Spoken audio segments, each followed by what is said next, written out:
Humanity will face a growing spectrum of existential threats to human civilization and survival in the 21st century. And yet, theoretical and policy frameworks on security are yet to systematically confront the survival of humanity as a matter of security policy. This article in Global Policy develops a theoretical framework for security and security policy that puts the survival of humanity at its center.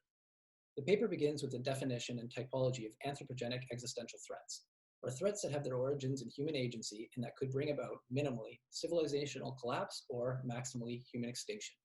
It then outlines a growing spectrum of anthropogenic existential threats, from persistent threats to international peace and security, like nuclear war, to looming dangers from the destruction of the natural environment, like climate change, and even to prospective risks from the loss of control over powerful technologies, like artificial intelligence. The next section discusses the meaning of security, which it argues is constituted by a generalizable framework.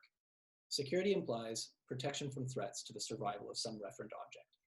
It explains how anthropogenic existential threats to humanity fit within the theoretical logic of security, as opposed to, say, the logic of politics or economics, but argues that existential threats require us to fundamentally rethink the ends and means of security policy, which are generally framed in terms of national security or even human security. These existing frameworks have serious limitations for security policies that address existential threats. Indeed, national security could even exacerbate the existential threats to humankind for its emphasis on self-help and power politics.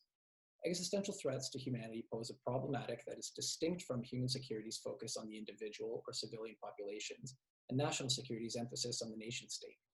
Existential threats require us to recognize the growing survival interdependence of humankind. The final section of the paper, therefore, elaborates a new framework for security policy, which I call existential security.